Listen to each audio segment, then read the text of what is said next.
When you think of Christmas movies, you may think of things like A Christmas Story, Home Alone, the kind of creepy Rankin Bass claymation guys like Rudolph and the like. But for the past 5 to 6 years, a different kind of movie has become tradition to watch in my house on Christmas time.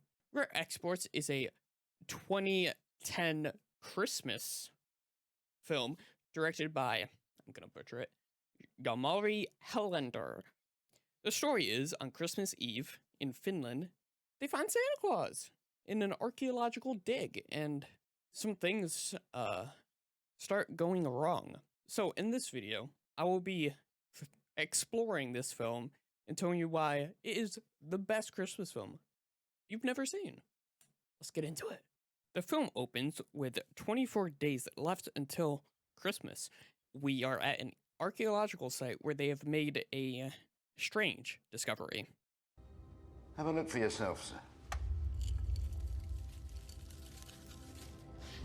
Sawdust.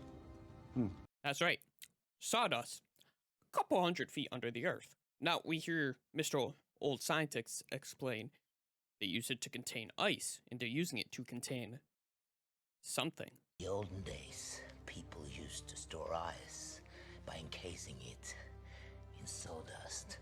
This mountain is like a giant ice box. For storing what? Drill deeper.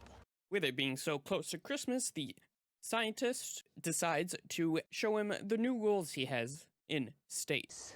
What are these? It's the new safety instructions. This is funny shit. Watch your mouth! As we get outside of the archaeological dig, we see our main character and his friend, and as the scientist was correct, they have found ice. And yes, the other diggers still breaking the rules, he said. With the discovery that this is indeed what he thought it was, the scientist explains they aren't digging for anything normal. In fact, they're digging for a body in this case, and he gives them full permission to blow up the entire mountain, because safety out the window.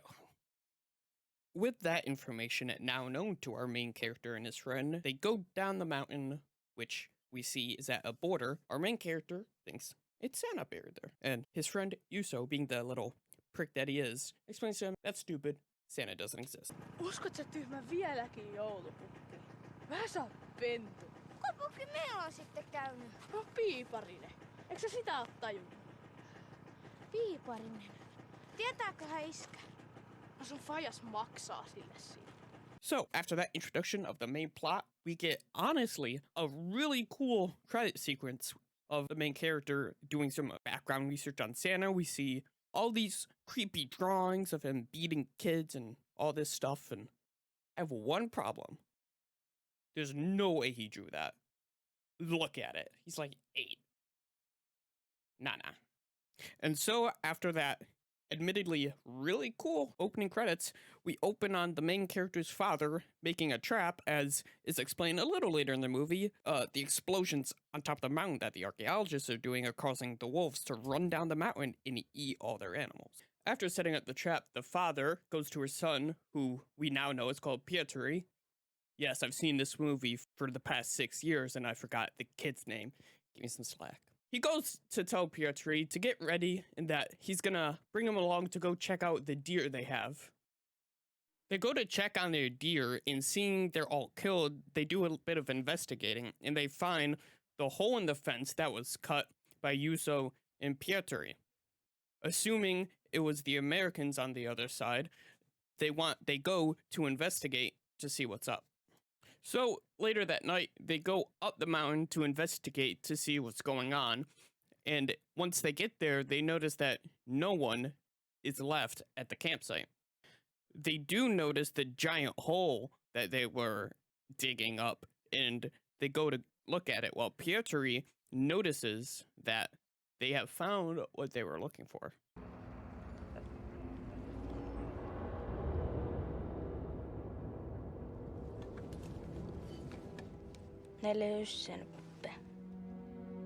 Seeing as there's not much for them to do, because, everyone's gone, they go back home, and while there, Yuso comes over to Pietri's house, and Pietri explains to him just what he thinks is going on. Taas satukirjasta. Tää ei. Mikä tää on?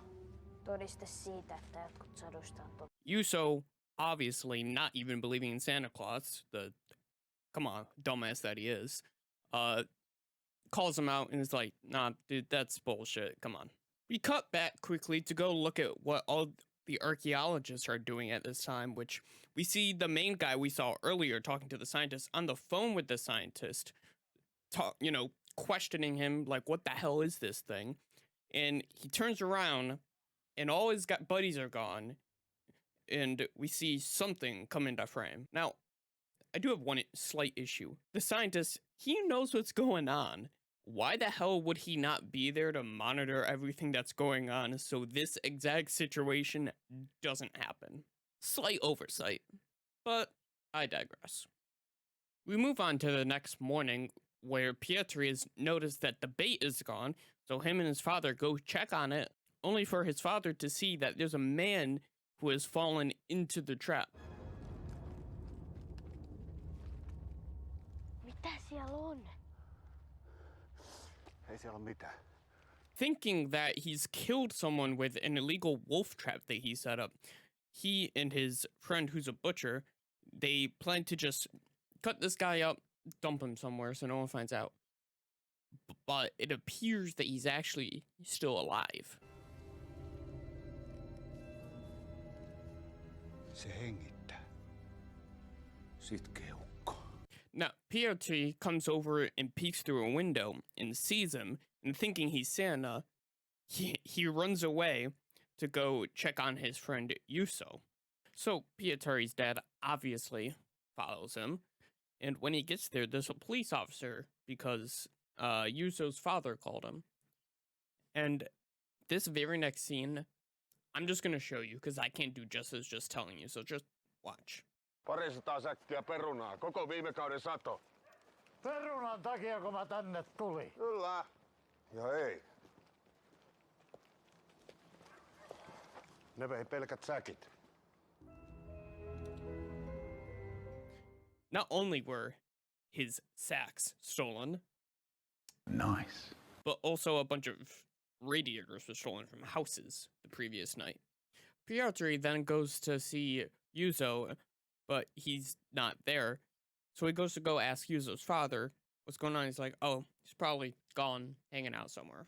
So they get back to the butcher house, and just before they get back, we see a scene where the butcher is teasing the man with some gingerbread, and the guy jumps up and bites him.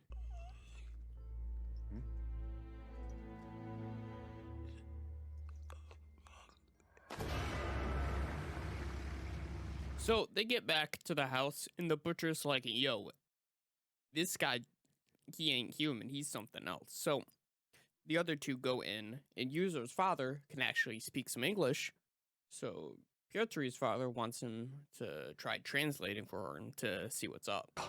Sano sille, että me pidetään se täällä niin kauan, kunnes joku maksaa. Ai niinku panttivankina. No niin. Selitä! We keep you here till somebody pay! Pietri then comes in to the room, and the guy perks up, looking right at him, and Pietri goes, he knows all of us kids. He's Santa Claus. They then tie him up because they don't think they can trust him, and they hear a walkie-talkie coming from the jacket he was holding. It's the scientist guy on the walkie-talkie, and he wants the guy back. And they let him know that, oh, you can have him, but for a price. So they get to the hangars that we saw in the previous scene where all the workers and stuff were seemingly killed, and they ask for $85,000, which, I didn't mention this, but is the price they lost for the deers that were all killed. So they bring Santa out to show him.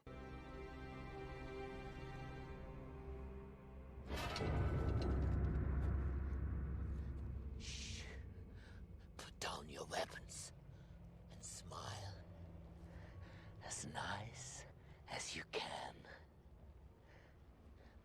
slowly and do exactly as I say. Mitä se sanoo? Pitää olla hiljaa. This is not Santa. What? It's one of Santa's little helpers. Yeah, you heard right. This motherfucker who's been butt naked for the past 20 minutes, it ain't even Santa. He's one of Santa's fucking elves.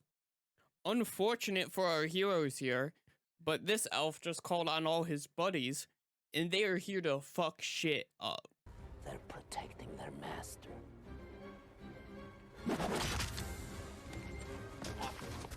So they run into the hangar, which we saw in an earlier scene, Pietri also ran into, and it's cleverly Hangar 24. And, well, they see where the sacks, the humidifiers, and where Santa is. Tontut on tehnyt sille pesän.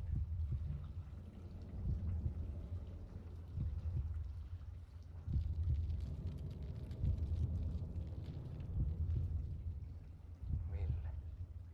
Onks toi? On.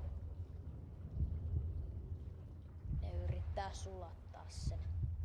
After they, get rid of the radiators, I said humidifiers earlier. After they get rid of the radiators, so Santa doesn't defrost, they need to come up with a plan to, do something, because, this bad shit.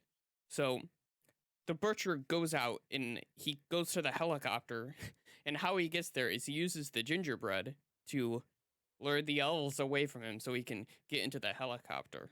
The plan is to take all the kids in the sacks, hoist them up in a bag connected to the helicopter, and they fly to the pen that had all their deer in it, and they round up all the elves and they trap them in the pen. And then just, for the cherry on top, they blow up Santa. Rauhallista joulua.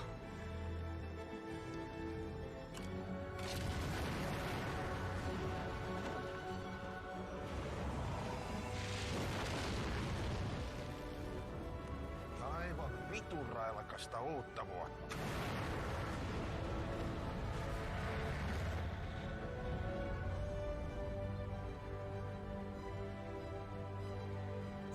And so now there's an issue.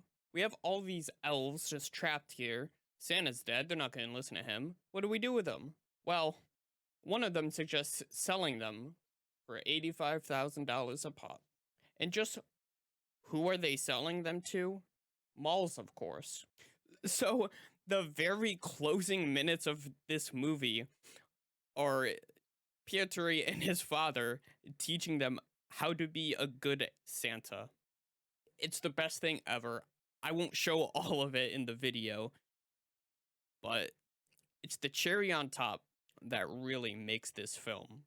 And that is Rare Exports, probably my favorite Christmas movie that I have ever seen. Just the build-up and the ending, that's just such a great payoff. Now, there's a lot of things I didn't show, character building moments that just work.